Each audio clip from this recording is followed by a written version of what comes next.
planejamento semanal, semana de revisão para as provas bimestrais e uma semana curta com 2 dias a menos para a gente dar conta de revisar todo o conteúdo que a gente deu no primeiro bimestre.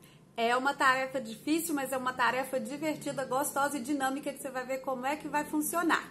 Meu nome é Ludmila Lima, eu sou professora, psicopedagoga, dou aula há mais de 15 anos na rede pública do estado de Minas Gerais e vou disponibilizar o material que eu vou te mostrar a um valor simbólico, só para poder viabilizar aqui a produção de conteúdo. O link está na descrição do vídeo, ok? Bom, então vamos lá.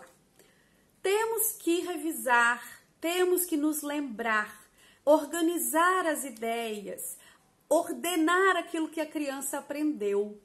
A criança aprendeu em história paleolítico e neolítico, mas ela mistura as duas palavras.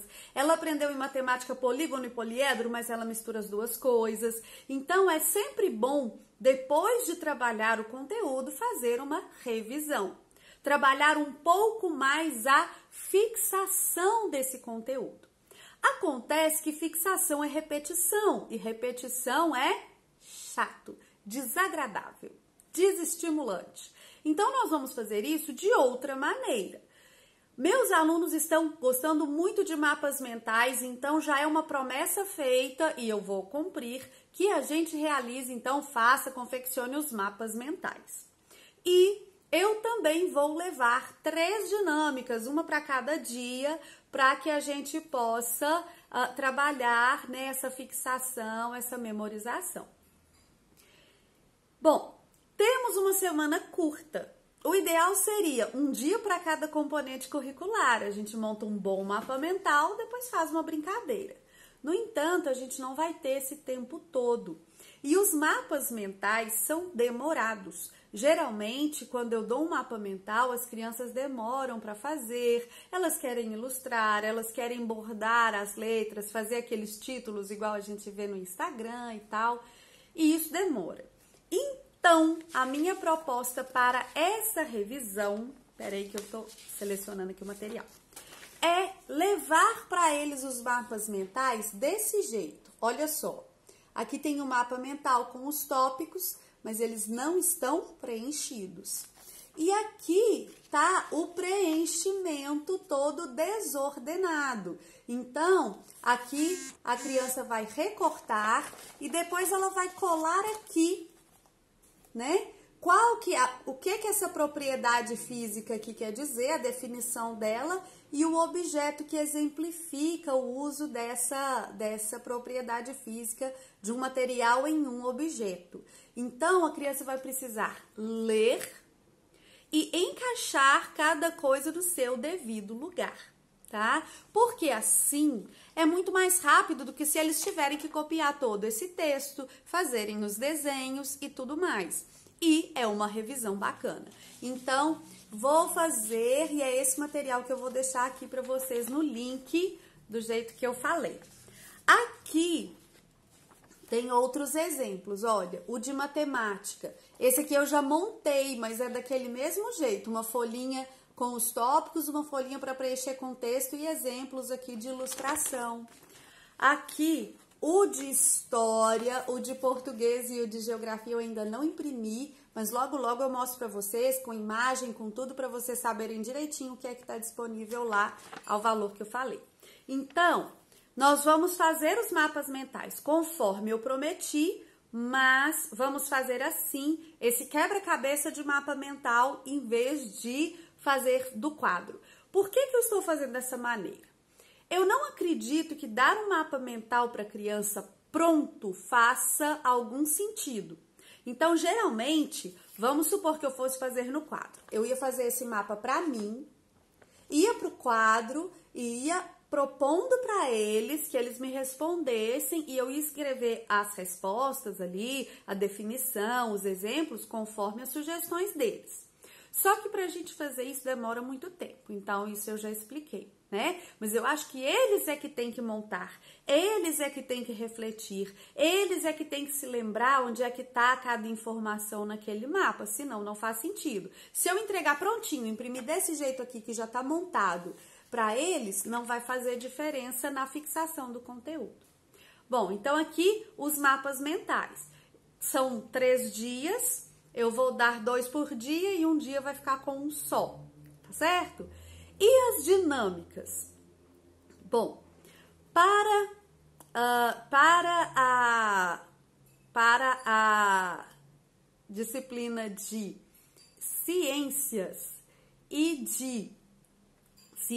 de história, nós vamos fazer a seguinte dinâmica. Eu vou pedir às crianças para virarem as carteiras de lado, de modo que as 2 fileiras de cá ficam olhando para lá, as 2 fileiras de lá ficam olhando para cá.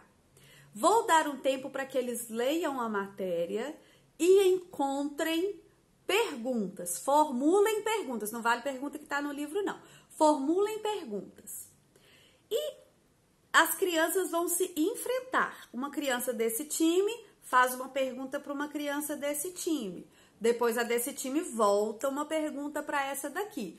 Quem acertar a pergunta, marca um ponto. Se a resposta, né, marca um ponto. Se a sua pergunta não fizer sentido, aí o seu grupo perde um ponto. Foi uma pergunta que não é da matéria, que você não sabe a resposta, que não faz sentido, que não está inteligível, aquele grupo perde um ponto, porque senão eles inventam umas perguntas assim, como eles dizem, cabulosas, para não dar para o outro marcar o ponto.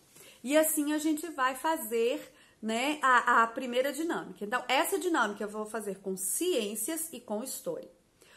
Com geografia, eu vou fazer um quiz. Por que eu vou fazer um quiz? Porque as crianças, eu tenho umas perguntas lá que eu quero fazer, que eu quero fixar. Perguntas que eu acho que as próprias crianças não vão fazer. Então, para geografia, eu mesma vou formular as perguntas. E lá na minha escola tem um negócio muito legal, que é aquela mesa onde a gente aperta assim, quem sabe responder. E aí a gente vai enfrentar, as 2 turmas vão se enfrentar, né? Os 2 grupos que eu vou fazer dentro da sala vão se enfrentar nesse jogo de pergunta e resposta. É tipo aquele de torta na cara, mas sem a torta, que é para evitar o desperdício, a sujeira e a distração, beleza? Bom, e português e matemática. Português e matemática nós vamos fazer corridas de revezamento. Então, a gente vai dividir a sala em 2 grupos também, 2 equipes. Eu nunca divido todas as vezes do mesmo jeito para não criar uma rivalidade dentro de sala. Então, se hoje eu sou da equipe de um lado, outro dia eu sou da equipe de outro, e assim a gente não cria rivalidade, não cria problema, né? A corrida de revezamento é o seguinte, nós vamos pegar uma criança, nós vamos fazer filas. Vem uma criança de uma equipe e outra criança de outra equipe e a professora fala nomes de poliedros. Aí a criança vem, escreve um nome de poliedro, volta, entrega o canetão, vem outra, vai... É uma corrida de revezamento. Depois a gente vai ver quem que acertou mais, né? Quem que fez certo, sem repetir e sem errar, marca ponto para o seu grupo. Aí, palavras que têm um caráter polissêmico, aí vem as crianças e colocam ali aquelas... Né, fazendo essa corrida de revezamento, quem que acertou mais marca um ponto. E aí a gente vai fazer com português e com matemática, que é são os componentes curriculares que a gente trabalhou mais assuntos, tem mais perguntas para fazer e dá para listar muita coisa. Geralmente a corrida de revezamento é legal de ser feita com listas, né? Palavras com SS, palavras que tem, palavras polissílabas, palavras monossílabas e tal. Então, eu vou fazer com eles a corrida de revezamento. Então, mapa mental para todos os componentes curriculares e uma dinâmica, que vai ser o enfrentamento, né? Um grupo fazendo pergunta para o outro, o quiz e a corrida de revezamento. Eu espero que você tenha gostado das sugestões, que você leve para sua sala de aula, tenha essa coragem, não tenha medo não. Ai, será que vai dar confusão? Será que eles vão aprender? Faz diferença. Essa atividade de fazer perguntas de um grupo para o outro, eles têm que ler, eles têm que elaborar a pergunta, eles têm que responder a pergunta do colega. É complexa. Eu fiz o ano passado com ciências, as notas da sala foram muito acima da média das notas da sala. Vale muito a pena a gente fazer. E eu espero também que os seus alunos gostem e aprendam. Se você gostou das sugestões, é muito importante que você deixe seu like, curta, comente, compartilhe, se inscreva aqui no canal, me siga nas redes sociais. Um grande beijo e até a próxima!